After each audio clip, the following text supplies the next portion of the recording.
most of you do, but I like a good story. Anybody like a good story? I like a captivating beginning and an intriguing middle and then like an exuberating end. Like just this amazing story that grips me from the beginning of to the end. And if you don't think you like stories, you probably do because you like movies. Everybody's seen a movie, and ones that you hate that have a horrible storyline and ones that you love because everybody likes a good story. And one of the things that I like about a good story is when I don't know what's coming. Right? When I see something and it twists a little bit, or there's a great plot twist in it. Now, I have a wife that I love dearly, but we watch a lot of Hallmark movies. And so, sorry, I got to drink this a little bit here. Has nothing to do with Hallmark right there, I'm just saying.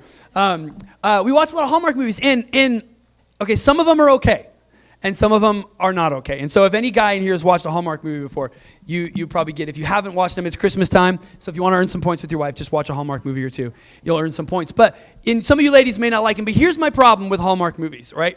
Not the fact that sometimes they're cheesy actors. I get over that, right? Sometimes the filming quality is a little lame, so I can get over that sometimes. But what I think is most frustrating to me about Hallmark movies is that every one of them are the same, right? There's 5 points, right? Guy meets girl at the beginning. They usually hate each other. And then they somehow mysteriously start to like each other. And then guy or girl screws up and does something wrong, lied or cheated or done something stupid. And then they say sorry, and then they get back together. Every Hallmark movie. So and great. And I understand that. The predictability is good, especially Christmas. Oh, and then it snows at some point in the Christmas movie. There's a lot of other intricacies we could go in and rail on Hallmark movies, but that's not the point here. That's my biggest frustration, is I know it. Now, when we watch them and there's a little bit of a twist within those 5 things, I'm always like, hey, they don't hate each other at the beginning. But anyways, they didn't see it come. Anyway, so don't get me started. So that's my only frustration with a good story sometimes, is if you know the ending and you know what's going to happen. Like if you've seen a movie, it's usually better and you don't know the ending the first time. Now I'm going to spoiler alert a little bit here. And you saw The Sixth Sense years and years and years ago when it took a turn and there was a plot twist. The first time you saw that, you were like, oh my gosh. Right? The second time, not so much. Now, it doesn't mean it's not as good. It doesn't mean you can't watch it a bunch of times and understand it and learn something from it every time or enjoy it. But there is something about when you watch something the first time that it's super special and it catches you off guard and it's just different. And so today we're going to read a story that you've already read before. You already know it. It's the Hallmark movie of the Bible, and you know the beginning and you know the ending. But what I want you to try to do is step out of that and pretend like you don't know the ending. Can we try that? Okay? It's not going to be easy, I know, but just bear with me here. Make me feel like you're going to try a little bit. So, in the story of the prodigal son, there is a father and there's 2 sons. And you know the ending and you may know the story. Maybe you've never heard it, and if you haven't, then you're in the best position. So you're welcome, and I'm super glad that you may be one that doesn't know this story, and that's great. But it's one of the most famous parables in the Bible. It's the longest recorded parable, and it's only recorded in the Gospel of Luke. Now, many other parables are recorded in multiple Gospels, but this one is only recorded in one. And so we're really taking this thought, sons, not slaves, into this story. And really the simple truth that I want you to leave with today is that you are a son, you're not a slave. When it comes to your relationship with God, you are a son or a daughter, you're not a slave. And sometimes we act like slaves, or better to it, servants. Like we serve God, and so we come to God as a servant, when not realizing that we are a son and or a daughter of God. In Galatians chapter 4 and verse 7, it says that you are no longer a slave, but a son. And if a son, then an heir of God through Christ. Okay, so what Jesus did on the cross, you are an heir of what God did because of Jesus. So because of Jesus, you're a son. So last week, I brought out my family picture. My wife and my 2 kids, Bodie and Lexi. It's Lexi's birthday, by the way. Shout out, girl. Love you. So I brought out the picture. So I made the example. We hired a guy to come do some work in our bathroom. Great guy. His name's Doug. He's my neighbor, really good friend of ours. Came in and did some work in our bathroom. Doug's not in my picture. Doug's an employee, or was for a short time, was an employee for the house. He has to knock before he comes in the house. He can't just go get in the fridge. Bodie and Lexi have different rights because they are sons and daughters of me. And you're the same thing with God. You're not Doug. Okay? You're a son and a daughter of God. You're in the family picture. God's got a picture of you somewhere on his mantle because you're in his family and he cares about you and he loves you. You don't work for God. So many times we serve to become sons instead of serving because we are sons. Get the difference? Come on, serve God because you're a son. Don't serve God to become a son. You are already in the family of God, okay? So you're in the picture of God. And in this parable, it's a great picture of who God is. Now, you know this story as the prodigal son. We talked about this last week, right? So this is the prodigal son, right? There's a father, and there's a son who leaves, and then there's another son who has a problem with the other son who left, right? So I just gave away the ending, but remember, you don't know the ending, okay? Okay, so the prodigal son, but we named these, okay? Later, hundreds of years after it was written, after Jesus spoke it, we, the writers of the Bible, named these, and we broke them up later, but Jesus did not title these stories, okay? So I don't want us to refer to this as the prodigal son. I really want us to refer this as the loving father. The parable of the loving father. When you look at this story and the characters in it, I want the central character to be the dad and not the son. So last week we talked about the second son, and this week we're going to talk about the first son. But I want to address really quickly again who he's talking to and set the scene a little bit. So Jesus is gathered around by a bunch of people, and in Luke chapter 15 verses 1 and 2, this is who he's addressing.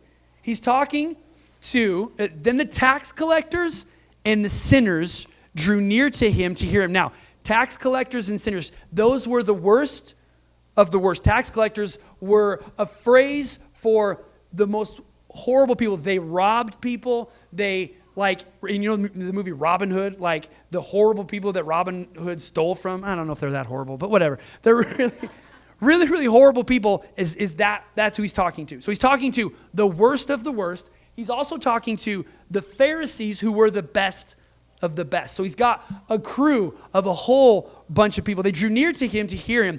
And the Pharisees and scribes complained. So you have the religious leaders and the people saying, "This man receives sinners and eats with them." So he spoke this parable to them. So he actually spoke 3 stories. One was a lost sheep. You've got a guy with 100 sheep, and Jesus says, "Does the shepherd not leave the 99 to go get the one that leaves?" And then he tells a story of a coin. Somebody loses a coin. Do you not search all over the house to find that lost coin and then celebrate when it comes back? He tells those 2 stories, and then he goes into this parable. So people are on their edge of their seat listening because they've never heard teaching like this from anybody. All they know at this point is the law. So we're trying to put ourselves in the story, okay? So you're listening to Jesus talk. This is what you know. You get what's coming to you. If you don't obey the law, you have to do this, and this to be right with God. And I don't even know the law because the law is 600 plus laws and confusing as heck. I don't understand them. So I just know, man, it's hard to become close to God. It's hard to be in relationship with God because I can't obey all of these laws. This is what they know. And so you got the worst of the worst saying, "I know I'm a wreck." And then I got these professional Christians that their job is to look at the law and tell you how horrible you are and tell you when you're right with God. So that's what people know. And so Jesus comes and brings a different message. And people are drawn to it because he says things like, "Love your enemies." And that's like, what? Kill my enemies is what I know. Eye for an eye, tooth for a tooth. That's what they know. That's the law at this point. But Jesus comes and flips the scripts and does some amazing things. So he tells these 2 stories. And this is the culmination of these 3 stories that God is trying to get a point across to these people. And they don't understand it yet. So we're going to take it as it comes. Jesus is telling this in chapter 15 and verse 12. To illustrate the point further, okay? Right? He's told the other 2 stories.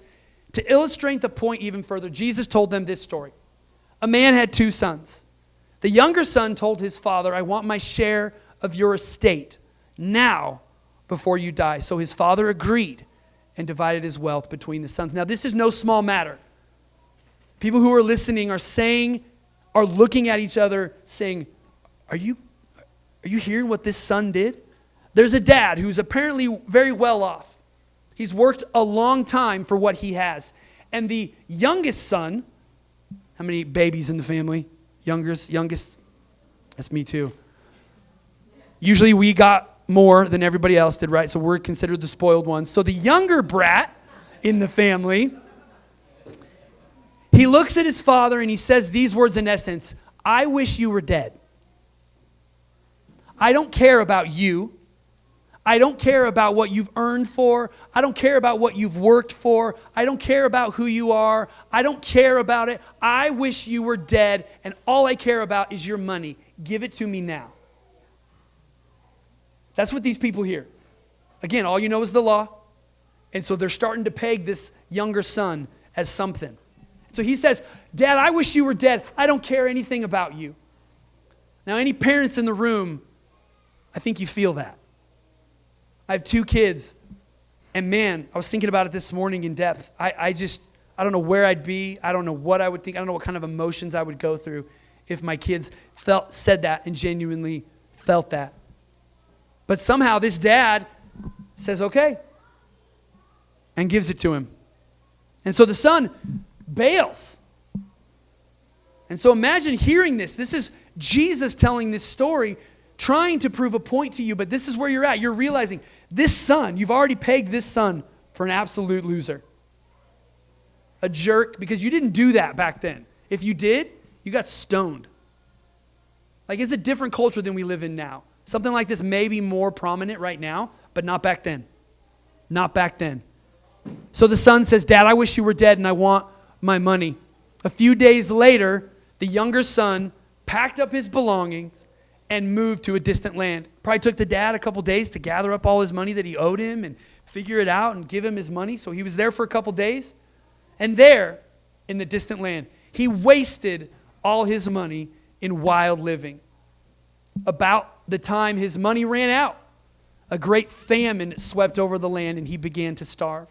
So you've got this son who hates his father, doesn't care about what he's worked for or earned, and asks for his share of the money, and then says, peace out, I'm gone, I don't even care about you, I don't even want to be around you anymore, and bails. And so they probably got word, because he's not off in a distant land, and they probably got word of what happened. And he wasted his money. He threw it away, which the dad probably knew he would. Right? Something like that doesn't happen overnight. The kid probably had some kind of a track record of wanting this, or was getting lazy in the farm, or whatever the case may be. So they get word back that he is out and he's wasted his money. And they, no doubt, are experiencing the famine as well. There's a great depression in the land. There's a global pandemic, or there's a house recession. Something goes wrong and the guy becomes in want. Right? He makes some poor choices. He makes some dumb things, and then he turns the corner and now he's got nothing. And then there's a famine. So not only is it bad, it gets even worse. And the story goes on in verses 15. He persuades a local farmer to hire him. And the man sent him into the field to feed the pigs. The young man became so hungry that even the pods he was feeding the pigs looked good to him. But no one gave him anything. All right, some context a little bit here. This is a Jewish man. Pigs were like, you didn't even touch pigs. You didn't even look at pigs. You didn't eat pig meat. It's a bummer for them because bacon is some good stuff. Ham is my favorite, but that's their tradition.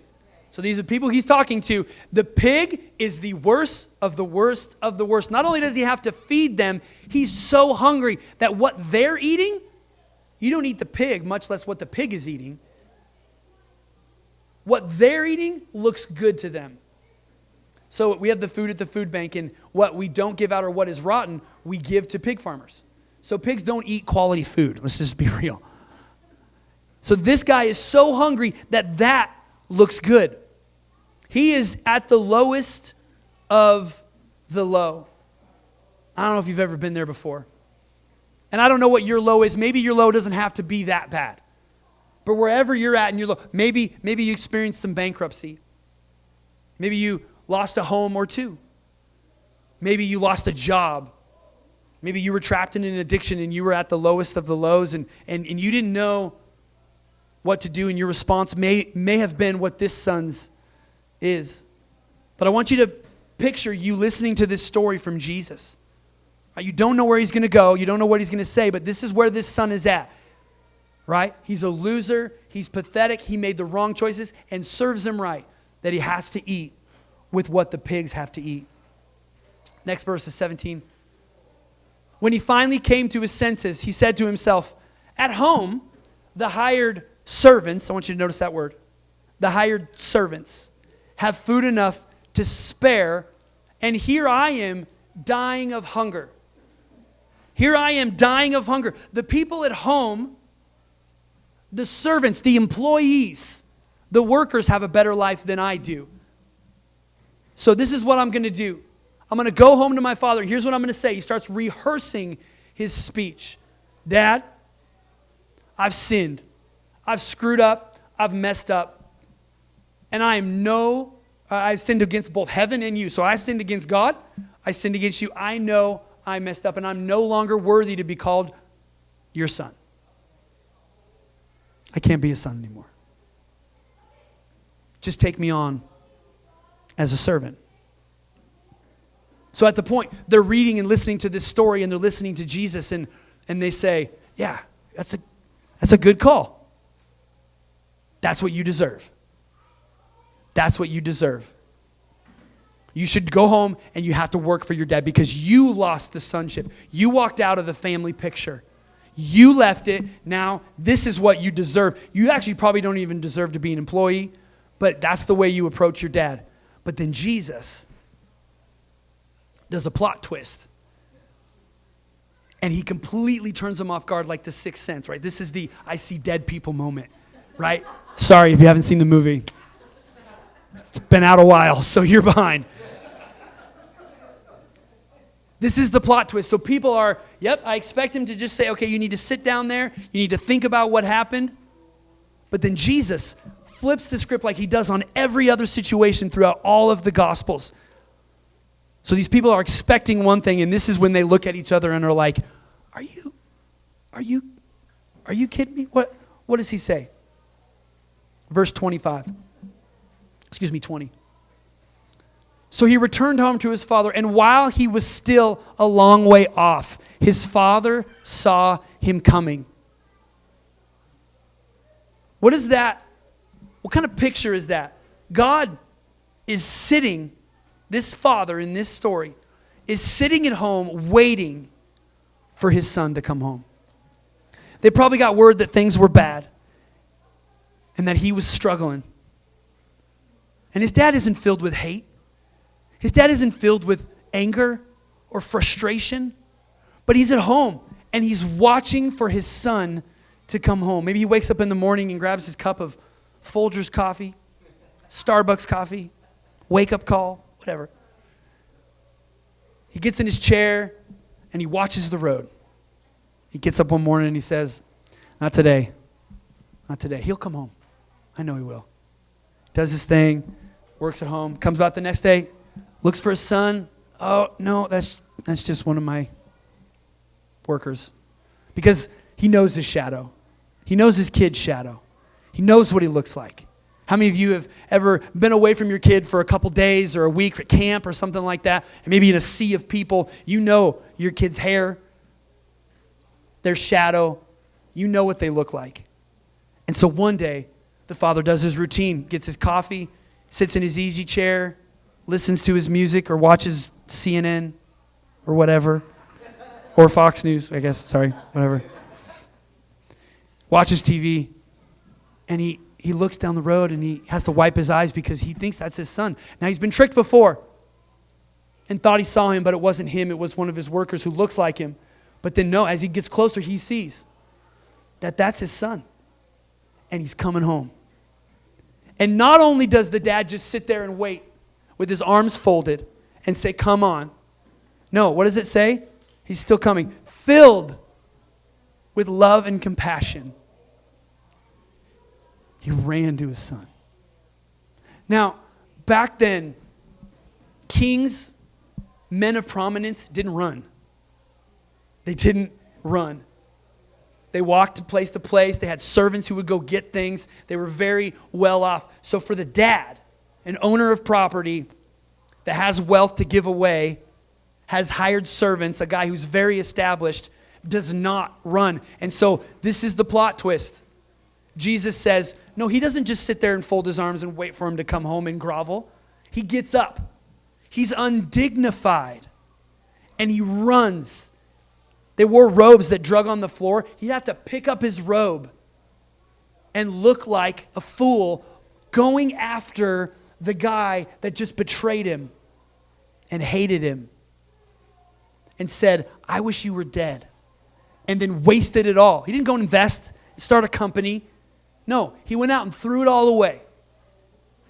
And Jesus, God, our Father, stands up and runs toward us with an unabandoned, undignified, reckless-like love. There's a song we sing and have sung before, the overwhelming love of God chases me down. It fights till I'm found. And it leaves the 99, referring to earlier in this chapter. I don't deserve it. I didn't earn it. But you still gave your life away. The overwhelming love of God. And that's what God does. He ran to his son. He embraced him and he kissed him. Verse 21, the son jumps into it. He says, his son says to him, Dad, I have sinned against both heaven and you. I'm no longer worthy to be in the family picture. I have not lived like a son, and I know it. I'm not worthy being called your son. Next verse. What's the next verse say? But his father said to his servants, quick, bring out the finest robe in the house. Put it on him. Get a ring for his finger and sandals for his feet. And kill the calf that we have been fattening. For a special occasion, they worked years to fatten those calves to celebrate. So like that, he restores him into relationship. Nobody hearing this story expected this twist at that time. Nobody expected that. But God says, this is how I view you. Right? We talked last week about how there's two sons in this story. There's this one who's more the rebellious type, and then there's the religious type. And we all have times in our life where we become a little bit rebellious. Now, it may not be an out and out like this son addiction where we run away, we find ourselves living on the streets. It may be that, but it may be something small in our lives where we decide to become rebellious and we step out of sonship and we move in to being a servant or a slave. A slave to ourself, a slave to our addiction. Maybe we think we're not worthy to be a son, so we'll just come and we'll serve God a little bit more. We'll work a little bit harder. We'll work all this off.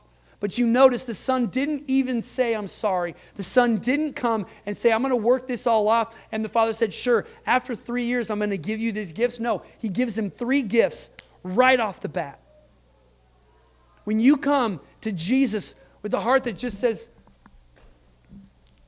I'm ready to come back. I'm ready to be back in the family. Jesus gives us these 3 things. He gives him a robe of righteousness. He gives him a robe. He says, put a robe on him. And that signifies the robe of righteousness. Just write this one down if you want to. 2 Corinthians 5:21 says, for he made him who knew no sin, Jesus, he made him who knew no sin to be sin for us, that we might become the righteousness of God in him. Not because of us, but because of Jesus. So this signifies, the son comes home and he says, put a robe on him, which signifies a robe of righteousness. He gives him the ring of authority. Now, back then, rings were a way to do transactions. It's how you paid for stuff. He says, put the family ring back on him. He's got authority again. He's a part of the family. Gives him a company credit card. He says, here you go. You're back in the biz, bro. He gives him a ring of authority. He says, you got this. Write this down. Luke 10:19. This is Jesus. When he left earth, he said this to us. Look, I have given you authority over all the power of the enemy, that you can walk among snakes and scorpions and crush them, and nothing will injure you. When you say, God, I want to be back in the family, you got your authority. You have the authority of Jesus on the inside of you. When you come and you pray for something in your life, you got the backing of Almighty God.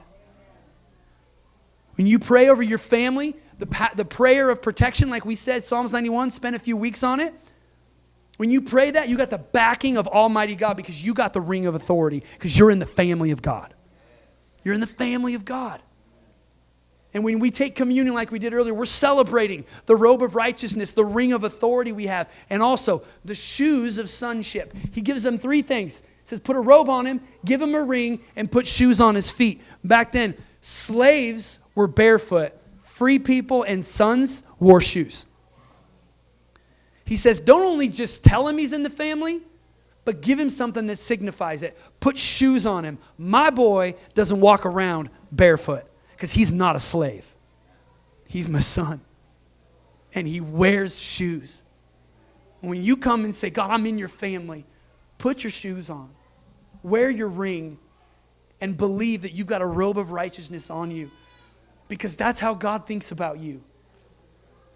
We're all in the same boat, whether we're down on a street and we've forsaken God and said, God, I hate you. Or we've just screwed up a little bit. We've gossiped or lied or stole something or done something small. Whatever it is, God says, just say you're back in the family and this is what you get.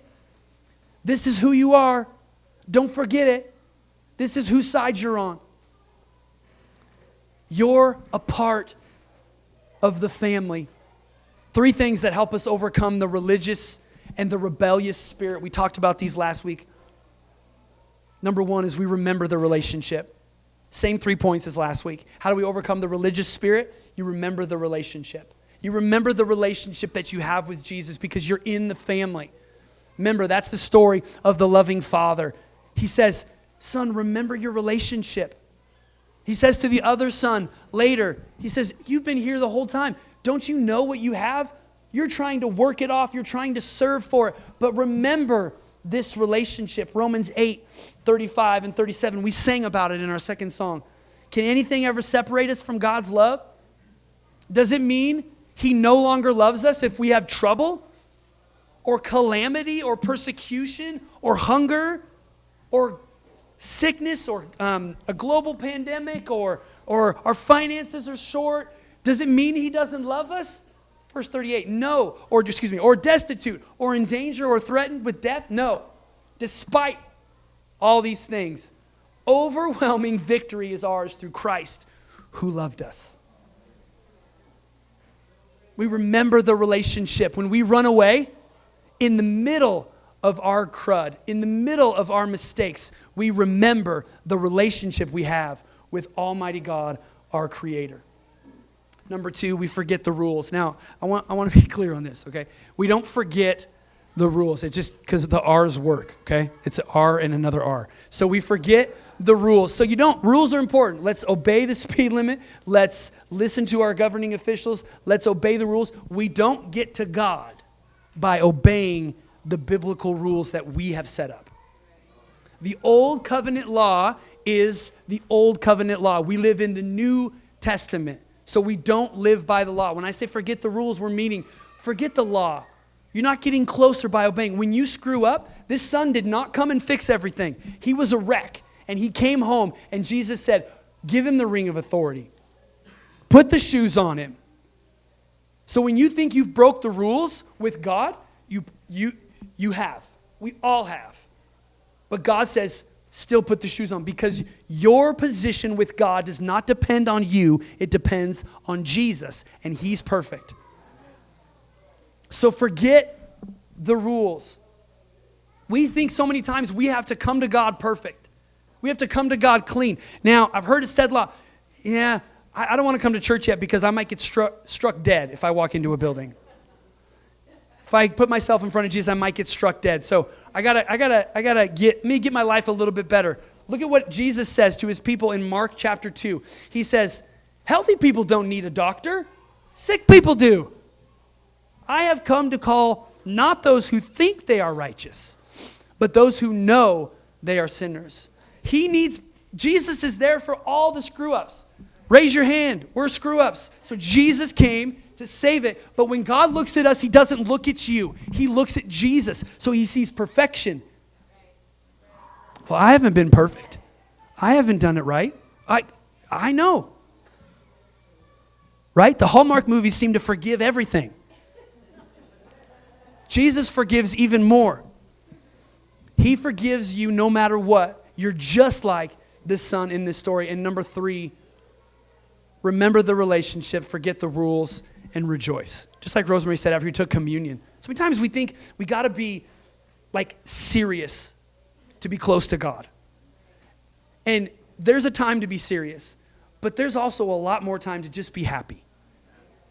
James says, count it all joy when you fall into various trials. When you face things that are difficult, you can rejoice in Jesus because your life, your closeness with God doesn't depend on you, it depends on Jesus. So no matter what, you can find something to rejoice on. How many of you know somebody who no matter what's going on, it's bad? Doomsday is around the corner and they just won the lotto. It's like, come on, oh, I got too much money to deal with. Well, give me that problem and then we'll talk. Put a little bit of joy in your life. Psalms 16 verse 11 says, in your presence, talking about God, in your presence, there is fullness of joy. There's true joy. There's real joy, not the one that fades away when times get hard. There's fullness of joy in God's presence. At your right hand are pleasures forevermore. God's a joyful God. If you're sad and you're angry and you're frustrated, then let's talk. Because Jesus is full of joy. He's full of life. And when we choose our faith over our fear, or we choose our faith and Jesus over our depression, because you can choose it, then God comes through. And in his presence, when we're with Jesus, there is fullness of joy. I want to pray with you.